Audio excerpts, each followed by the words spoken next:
We're in the middle of this massive energy revolution, a huge shift in how we power, well, everything. But this story is way more complicated than you might think. It's a tale of incredible growth, some really unexpected problems, and solutions so ambitious they literally reach for the stars. So let's break it down, where we are now and where we could be going. You've seen these everywhere, right? And for good reason. Solar panels are being installed at a rate that is just frankly unprecedented. This is the face of the energy transition, the technology that's become the powerful, visible symbol of a cleaner future. But just how fast are we talking? Well, according to the International Energy Agency, the world's renewable power capacity is on track to double by 2030. To put that in perspective, that's like building the entire power capacity of China, the European Union, and Japan all over again in just a few years. It's staggering. So, this growth is undeniable. It's huge, but, and there's always a but, this incredible speed is creating its own set of very real, very complicated problems. So the big question becomes, is this revolution happening the right way? And is all this growth really enough to get us where we need to be? Okay, first, let's look at the messy reality on the ground. Because it turns out that growing this fast comes with some serious growing pains. The main character in this whole story is, without a doubt, solar PV. I mean, just look at this. The IEA expects it to make up nearly 80% of all new renewable capacity between now and 2030. It's not just leading the pack, it's completely dominating the entire field. Now here's where things get really weird. This is a total paradox. Demand is through the roof, we're installing panels like crazy, but the actual companies making the tech are struggling. The IEA points out that there's such a massive oversupply and such fierce competition that prices have crashed, leading major manufacturers to report billions in losses. It's a bizarre situation. And the problems don't stop at the factory. Our electrical grids, the highways for our power, are getting totally jammed up. There are huge waiting lists of perfectly good solar and wind projects just stuck, waiting to get connected. Sometimes we generate so much clean power that the grid can't handle it and it just goes to waste. That's called curtailment. And all this, mixed with shaky government policies, is putting the whole system under some serious strain. So, with all these headaches here on the ground, some scientists are looking past the solar panel altogether. They're trying to completely reimagine how we capture energy right down to the molecular level. One of the most mind-bending areas is artificial photosynthesis. So imagine a system that doesn't just make electricity. Instead, it uses sunlight, water, and CO2 to create a storable chemical fuel, basically doing what a leaf does, but for us.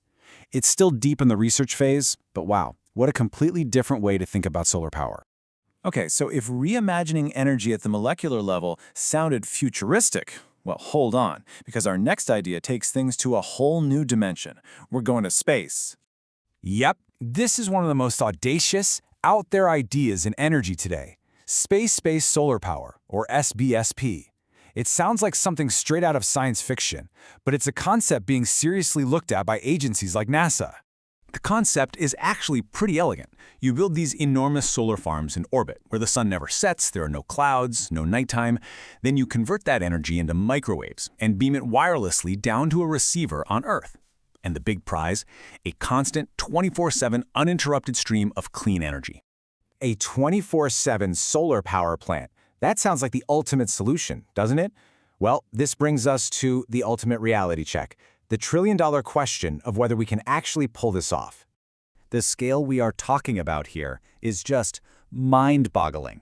To build just one of the proposed space solar systems, a NASA study figured it would take over 2,300 launches of a super heavy-lift rocket like SpaceX's Starship.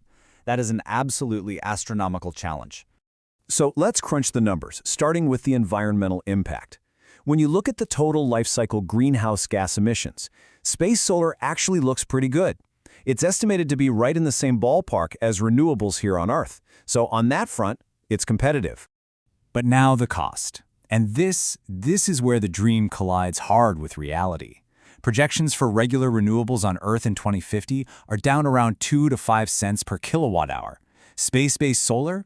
The NASA study puts it somewhere between 61 cents and over $1.50.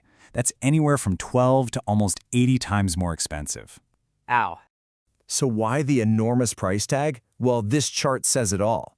A massive 77%, more than 3/4 of the entire cost, comes from one single thing: launching all that stuff into orbit. Those thousands of rocket launches aren't just a logistical nightmare, they are the #1 reason this is so wildly expensive.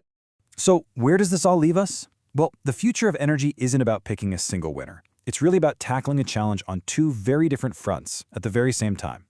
And here's the key takeaway. On one front, we have to solve the immediate, practical problems right here on the ground. We need to modernize our grids, clear out those connection backlogs, and invest in storage. But at the same time, we absolutely have to keep investing in the big, audacious, long-term science. Things like better power beaming, and most importantly, radically cheaper launch costs that could one day make all those ground-based problems completely obsolete. See, this isn't an either-or choice. We have to do both. The investments we're making right now are shaping our energy world for generations.